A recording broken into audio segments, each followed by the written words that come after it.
काही वेळापूर्वी उद्धव ठाकरे यांनी प्रेस घेतली आणि या प्रेसमध्ये चंद्रकांत पाटील यांनी जे बाबरीच्या संदर्भात विधान केलं त्यावरून थेट मुख्यमंत्र्यांना राजीनाम्याची मागणी केलेली आहे। तर चंद्रकांत पाटील यांचा राजीनामा घ्या अथवा मुख्यमंत्र्यांना राजीनामा द्या अशा स्वरूपाची मागणी आहे। यामध्ये महत्त्वाची गोष्ट अशी आहे की भाजपाचे चंद्रकांत दादा हे आमचे ज्येष्ठ सहकारी आहेत, परंतु ज्येष्ठ सहकारी जरी असले तरी काल त्यांनी जे विधान केलेलं आहे त्याच्याशी आम्ही कोणी सहमत नाही। म्हणजे मुख्यमंत्री महोदय देखील सहमत नाहीत, आम्ही मंत्री देखील नाहीत आणि वंदनीय बाळासाहेबांच्या शिवसेनेमध्ये काम करणारा कुठचाही शिवसैनिक या मताशी सहमत नाही। कारण आपल्याला देखील सगळ्यांना माहिती आहे की बाबरी मशिदीच्या या सगळ्या प्रकारानंतर ज्या ज्या काही गोष्टी घडलेल्या आहेत, जे जे काही गुन्हे दाखल झालेले आहेत ते कोणाकोणावर होते हे देखील आपल्याला माहिती आहे। त्याच्यामध्ये 49 लोकांवर गुन्हे दाखल झालेले होते। त्याच्यामध्ये स्वतः वंदनीय बाळासाहेब होते, सतीश प्रधानजी होते, त्याच्यानंतर यूपीचे त्यावेळेचे शिवसेनेचे राज्यप्रमुख अनुप कुमार पांडे होते, अशोक सिंगल होते, अशा पद्धतीचे अनेक अडवाणी साहेब होते, अशा अनेक लोकांवर गुन्हे दाखल होते। आणि त्याच्यामध्ये नक्की वंदनीय हिंदू हृदयसम्राट बाळासाहेब ठाकरेंच्या बाबतीतला जो काय प्रश्न होता तो खरं तर मला असं वाटतं की चंद्रकांत दादा जरी ज्येष्ठ आमचे सहकारी असले तरी थोडं त्यांनी ही माहिती घ्यायला पाहिजे होती। आणि वंदनीय बाळासाहेब हे बाबरी मशिदीच्या वेळी नव्हते हे सांगणं उचित नाही, कारण ज्यावेळी बाबरी मशिदी संदर्भातला किंवा राम मंदिराच्या संदर्भातला मुद्दा सुरू झाला आणि लालकृष्ण अडवाणीजींनी वंदनीय बाळासाहेबांची भेट घेतली तर देशात त्या यात्रेचं, राम मंदिर यात्रेचं पहिलं समर्थन करणारे वंदनीय बाळासाहेब होते। सामनाच्या अनेक अग्रलेखांमधनं राम मंदिर कशासाठी झालं पाहिजे, बाबरी मशिदीची तिथे आवश्यकता आहे की नाही याबद्दल सडेतोड भूमिका मांडणारे वंदनीय बाळासाहेब होते। त्याच्यामुळं चंद्रकांत दादा पाटलांनी जे काल बाबरी मशिदीच्या बाबतीत वंदनीय बाळासाहेबांचा काही संबंध नव्हता असं जे काही वक्तव्य केलेलं होतं त्याच्याशी आम्ही कुठेही सहमत नाही। उलट बाबरी मशीद पडल्यानंतर मुंबईमध्ये जी दंगल झाली ती देखील आटोक्यात जी आली आणि तिथं जे काही मराठी माणसाला न्याय मिळाला याचं कारण देखील वंदनीय बाळासाहेब ठाकरेच होते। अनेक शिवसैनिक त्यावेळी आपल्या सगळ्या लोकांचं संरक्षण करण्यासाठी रस्त्यावर उतरलेले होते वंदनीय बाळासाहेबांच्या आदेशामुळं। त्याच्यामुळं मला असं वाटतं की राम मंदिर ते 93ची ती दंगल याच्यामध्ये जर वंदनीय बाळासाहेब ठाकरे नसते तर दंगल देखील आटोक्यामध्ये आली नसती आणि बाबरी मशीद देखील पडली नसती। हा इतिहास सगळ्यांनाच माहिती आहे आणि म्हणून मी सुरुवातीलाच सांगतो की चंद्रकांत दादांच्या त्या वक्तव्याशी आम्ही कुणीही सहमत नाही। उलट या सगळ्या प्रक्रियेमध्ये वंदनीय बाळासाहेबांना ज्यावेळी विचारण्यात आलं की ही जर मशीद शिवसैनिकांनी पाडली असेल तर तुमचं मत काय, ते देखील आपण सगळ्यांनी दाखवलेलं आहे, तुम्ही देखील छापून आणलेलं आहे की त्यावेळी वंदनीय बाळासाहेबांनी असं सांगितलं की जर माझ्या शिवसैनिकांनी बाबरी मशीद पाडलेली असेल तर तो माझ्यासाठी अभिमानाची बाब आहे। त्याच्यामुळं मला असं वाटतं की चंद्रकांत दादांचा तो जो उल्लेख त्यांनी कुठच्या रेफरन्सनं केला मला माहीत नाही, परंतु शिवसेना म्हणून, वंदनीय बाळासाहेबांची शिवसेना म्हणून आणि मुख्य नेते एकनाथ शिंदे साहेबांच्या नेतृत्वाखाली काम करणाऱ्या शिवसैनिकाला हे वक्तव्य कोणालाही मान्य नाही। परंतु याच्या पुढे जाऊन मी सांगतो की सकाळपासून जे टीका टिप्पणी करत आहेत ते कुठं होते, ते देखील कुठेही नव्हते।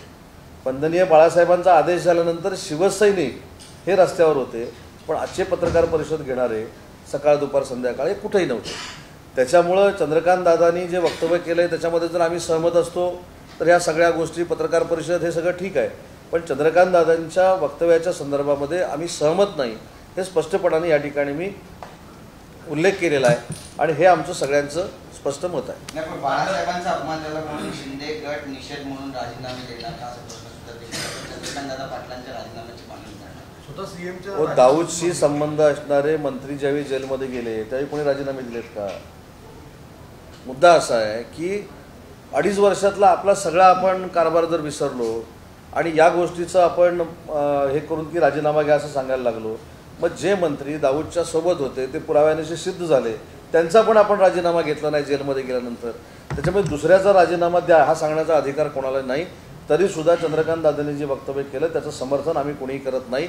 वंदनीय बाळासाहेब जर नसते तर या सगळ्या गोष्टीमध्ये आधार म्हणून कोणच नसतं ही देखील जाणीव प्रत्येकाला, प्रत्येक पक्षातल्या माणसाला असली पाहिजे। बाळासाहेबांचं महत्व कमी करण्यासाठीच हे वक्तव्य केलं होतं का वेळोवेळी अशा प्रकारे महत्व कमी करण्यासाठी भाजपची एक चाल आहे? नाही, पण मला असं वाटतं की स्वतः पंतप्रधान नरेंद्र मोदी साहेबांनी अनेकदा वंदनीय बाळासाहेबांबद्दल अतिशय चांगल्या पद्धतीनं ते कशा पद्धतीनं राज्यकर्ते होते, कशा पद्धतीनं ते संघटना चालवायचे याचा उल्लेख अनेक वेळा महाराष्ट्राच्या भाषणामध्ये केलेला आहे आणि देशामधल्या देखील भाषणामध्ये केलेला आहे.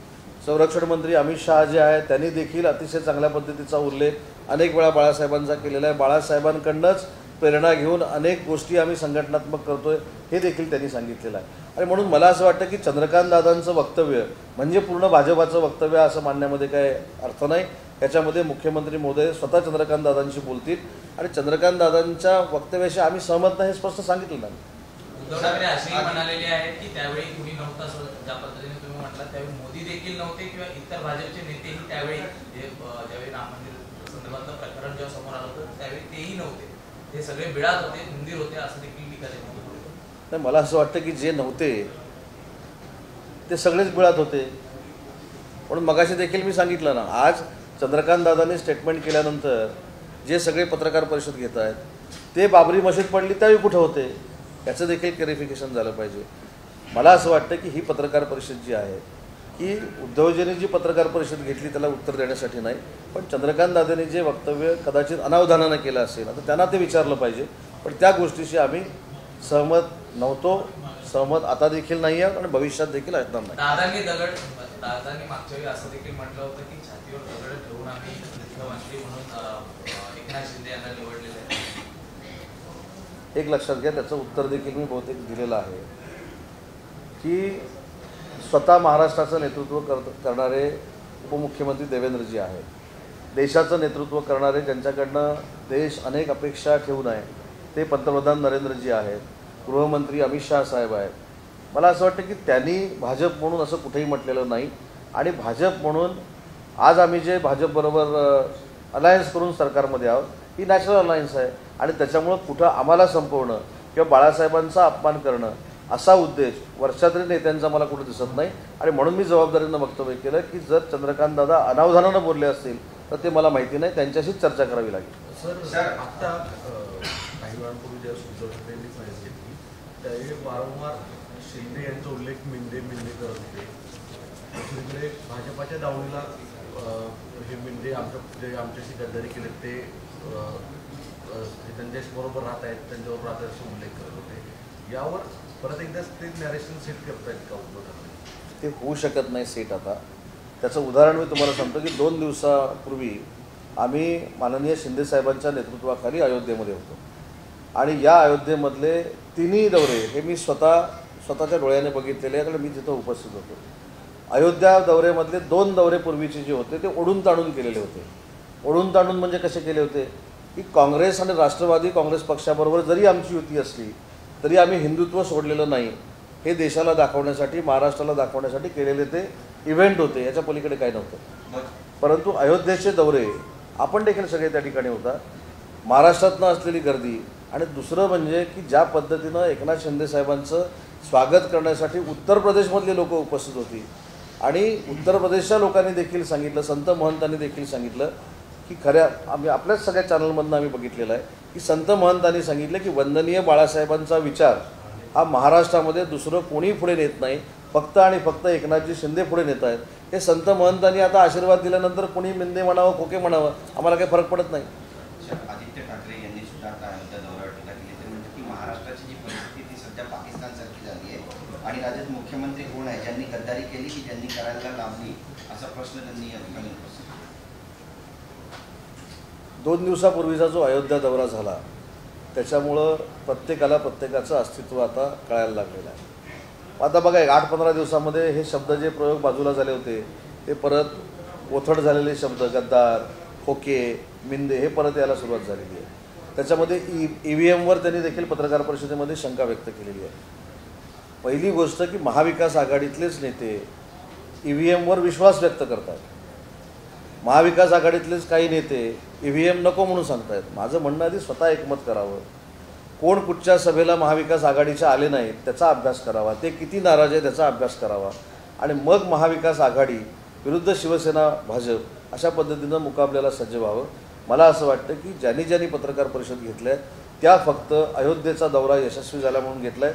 पण मला अभिमान आहे मुख्यमंत्र्यांचा की रात्री 3 वाजता आल्यानंतर दुसऱ्या दिवशी सकाळी 10 वाजता महाराष्ट्र राज्याचे मुख्यमंत्री शेतकऱ्याच्या बांधावर होते. आज देखील संभाजीनगर, छत्रपती संभाजीनगर आणि धाराशिवला शेतकऱ्यांच्या ते बांधावर आहेत. त्याच्यामुळं त्यांना असं वाटलं होतं की एक दौरा झाल्यानंतर 8 दिवस विश्रांती हा जो काय पॅटर्न आहे त्या पॅटर्नला मुख्यमंत्र्यांनी ऑलरेडी छेद दिलेला असल्यामुळं जे अपेक्षित होतं ते घडतं आहे आणि महाराष्ट्रातले शेतकरी एकनाथ शिंदेसाहेबांवर विश्वास ठेवत आहेत. ही देखील फार मोठी पोटदुखी आहे.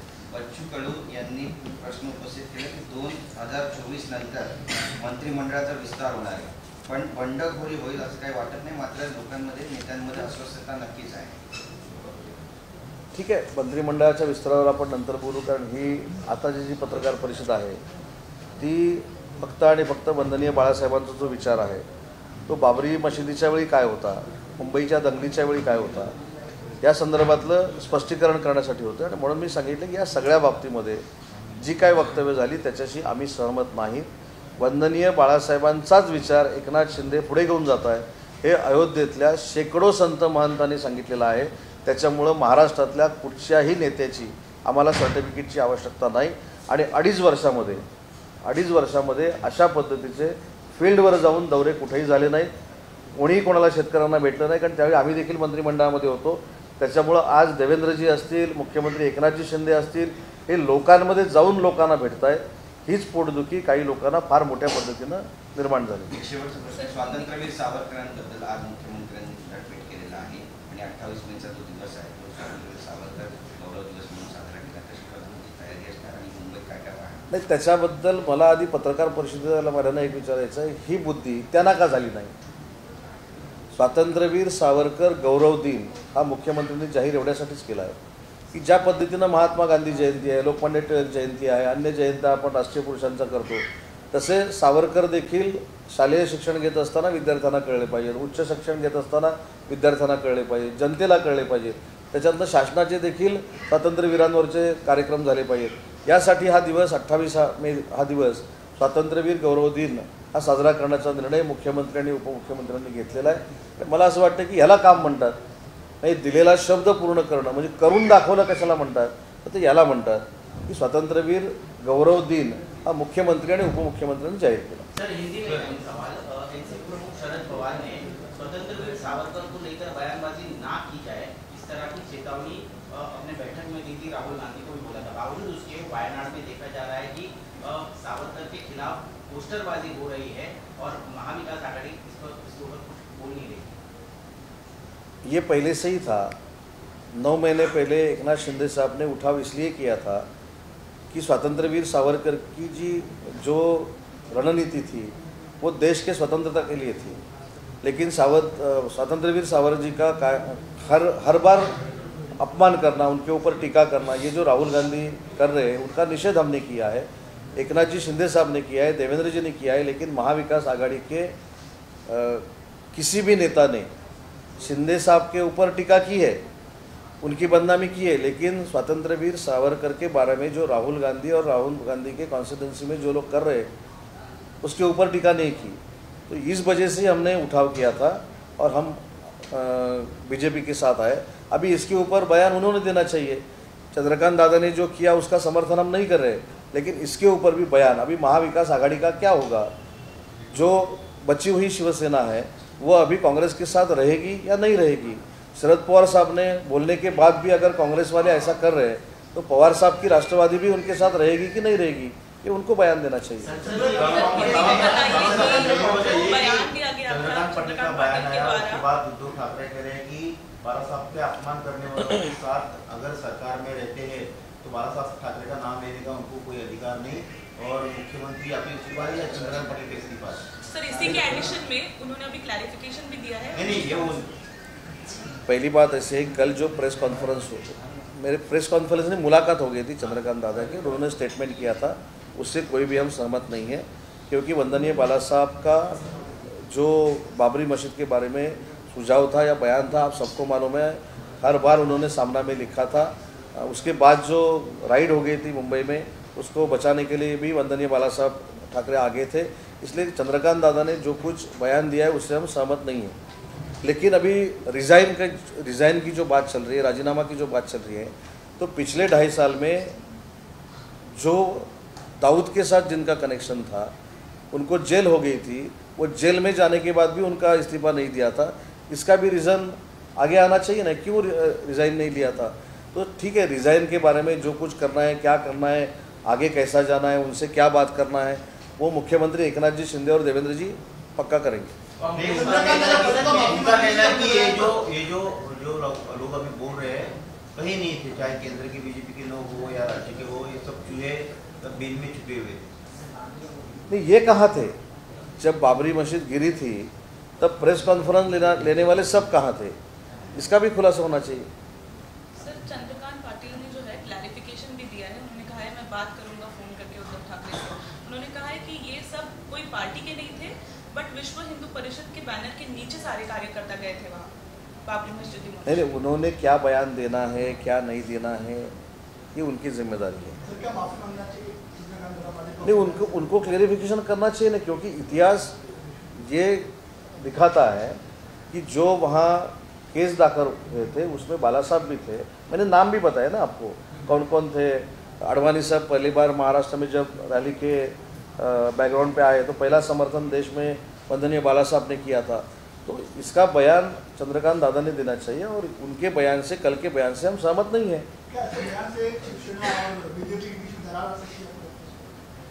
नहीं, मैंने बोला कि नरेंद्र मोदी साहब तो ऐसे नहीं बोल रहे, अमित शाह साहब तो ऐसे नहीं बोल रहे, नड्डा साहब तो ऐसे नहीं बोल रहे, हमारे महाराष्ट्र के जो बीजेपी के नेता हैं वो देवेंद्र जी तो ऐसे नहीं बोल रहे।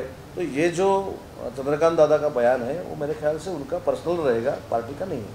उन्होंने ये कहा है कि मैं खुद उद्धव ठाकरे से बात करूंगा अभी इस बारे में, और मेरे मन में ऐसे बाला साहब के प्रति अनादर नहीं हो सकता है। मैंने उस मुलाकात में बाला साहब के प्रति सम्मान भी व्यक्त किया था, और मेरा कहने का मतलब ये था कि वो संघर्ष व आंदोलन विश्व हिंदू परिषद के नेतृत्व में हुआ था, उसमें सभी हिंदुत्ववादी लोग शामिल थे, सब पार्टी के लोग शामिल थे। नहीं, ठीक है ना, वो उनका बयान है, उनका क्लेरिफिकेशन है, लेकिन हमने जो सेंटेंस देखा है और जो माहौल बन गया है उसके बारे में हमने बोला है कि वंदनीय बाला साहब उसमें नहीं थे। ऐसा जो बयान आ गया उसके ऊपर हमने बोला है कि वंदनीय बाला साहब उसमें थे, उनके ऊपर गुनाह भी दर्ज किया गया था।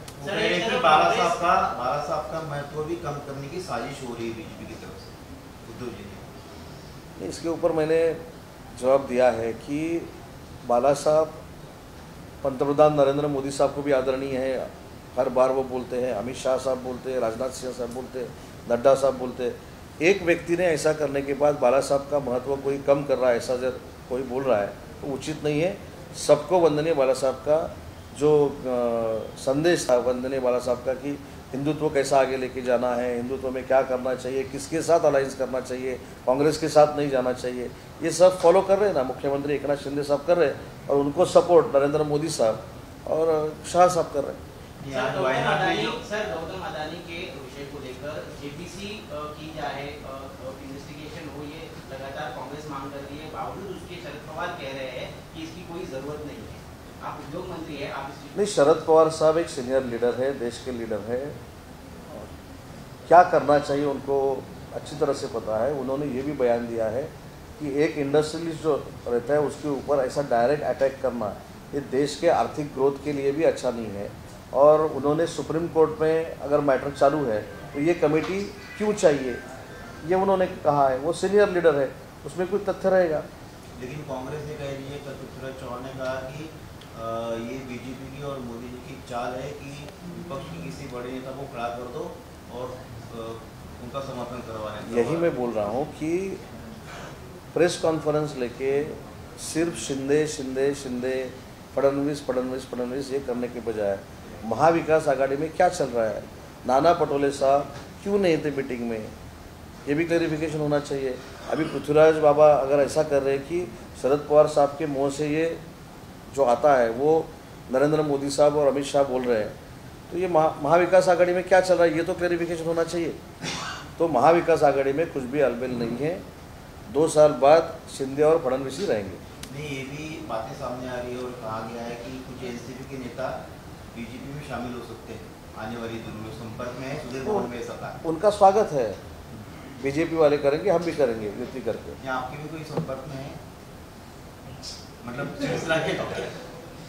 शिवसेना के जो मुख्य नेता है एकनाथ शिंदे साहब के संपर्क में मैंने बोला है कि आपको आगे आगे पता चलेगा एनसीपी के कौन है, जो बचा हुआ सेना है उनमें से कौन है, कांग्रेस में से कौन है, और आपको पता चलेगा कौन है, कितने लोग हैं, कहाँ मिलते हैं, कैसे मिलते हैं, कहाँ मिले हैं, आपको आगे आगे पता चलेगा ना।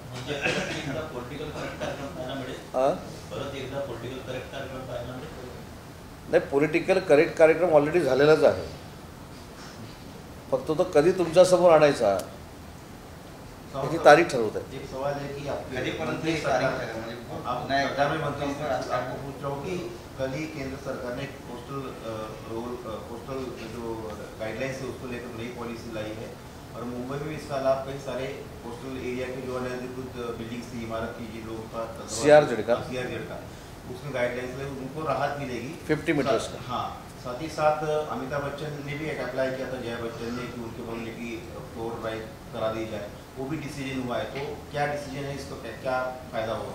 नहीं, अभी क्या डिसीजन हो गया, CRZ का क्या रूल आया है मेरे को पता नहीं है, लेकिन अगर जो स्टेट गवर्नमेंट ने भेजा था 50 मीटर का अगर जो आया रहेगा तो मेरे ख्याल से जो कोस्टल बेल्ट है जहाँ से मैं चुन के आता हूँ, रत्नागिरी कॉन्स्टिट्यूंसी रहेगा, गुआगर रहेगा, मालवण रहेगा, उधर बेंगलुरु रहेगा, यहाँ घोड़बंदर और ये बम्बई के सब जो MLAs है, उनके कोस्टल बेल्ट में जो फिशरमैन रहते हैं उनको बहुत ये अच्छा निर्णय, उसका फ़ायदा होगा।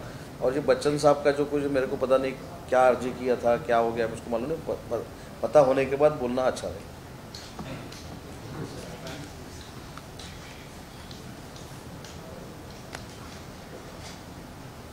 चला,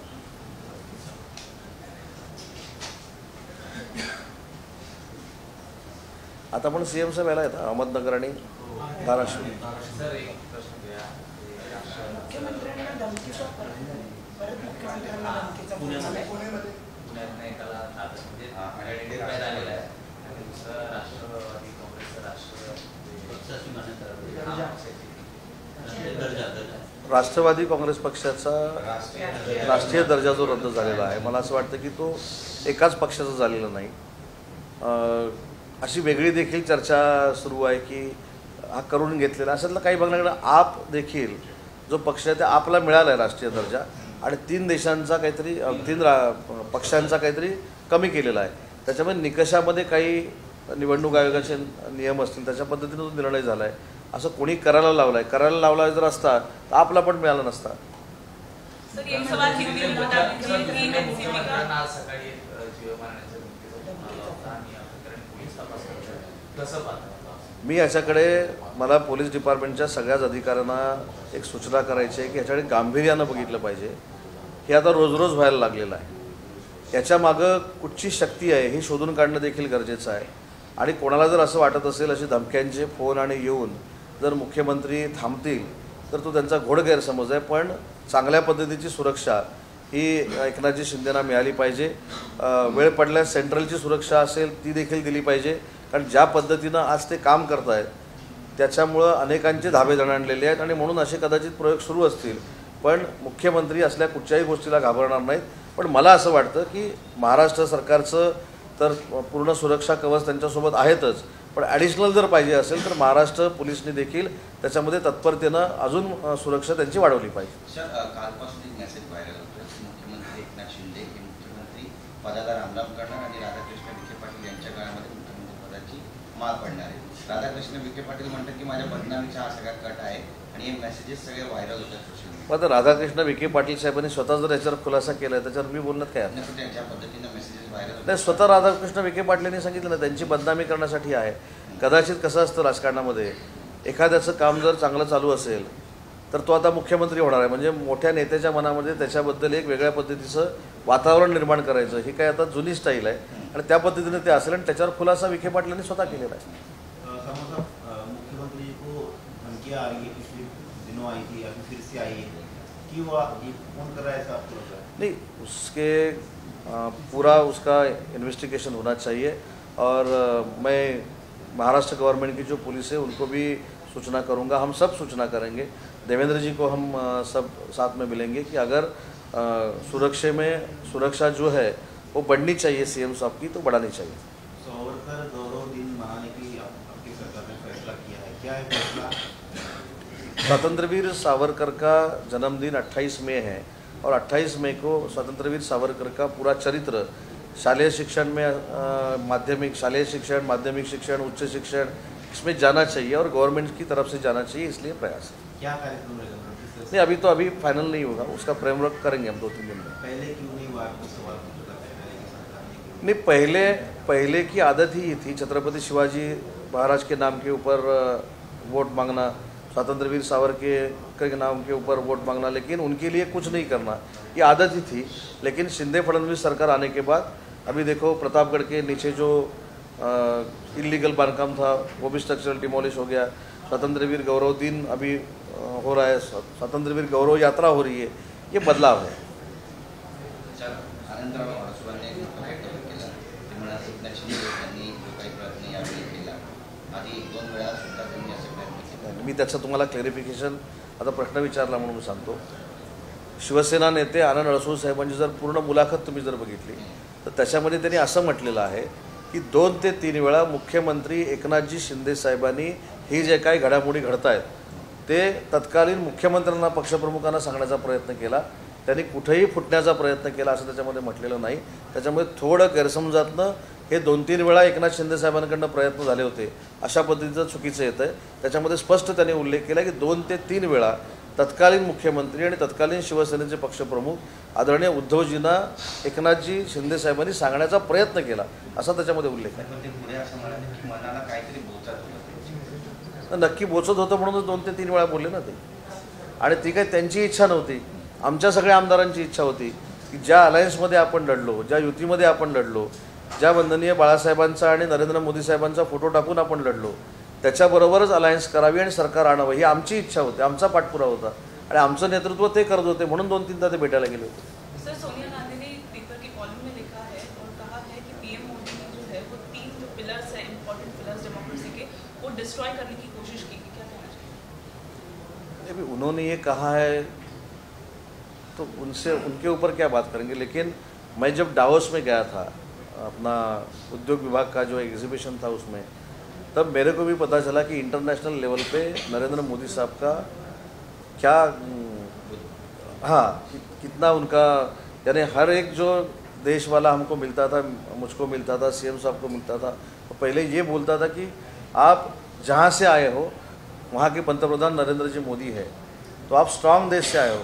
तो अगर ये बाहर वाले बोल रहे हैं तो ये क्या ठीक है, नरेंद्र मोदी साहब अच्छी तरह से काम कर रहे हैं, देश को इंटरनेशनल लेवल पे लेके जा रहे हैं, और जैसा यहाँ हो रहा है कि एकनाथ शिंदे साहब महाराष्ट्र को आगे बढ़ा रहे हैं, वैसे वो देश को बढ़ा रहे हैं, और ठीक है, ये तो होते रहता है।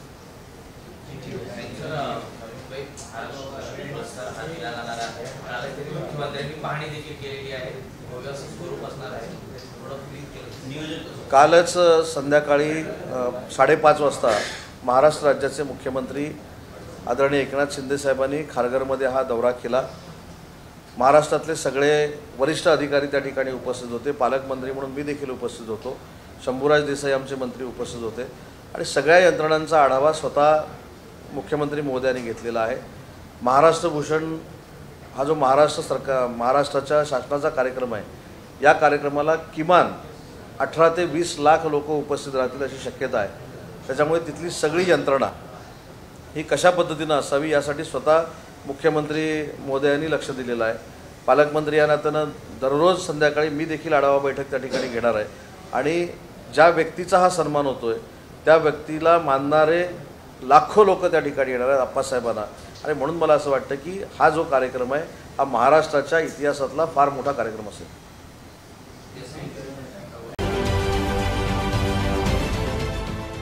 देश विदेशातील प्रत्येक घडामोडींचे लाईव्ह अपडेट मिळवण्यासाठी आता साम टीव्हीच्या सर्व सोशल मीडिया प्लॅटफॉर्मला लाईक, फॉलो आणि सबस्क्राईब करा। तसंच सर्व नोटिफिकेशनसाठी बेल आयकॉन प्रेस करायला विसरू नका।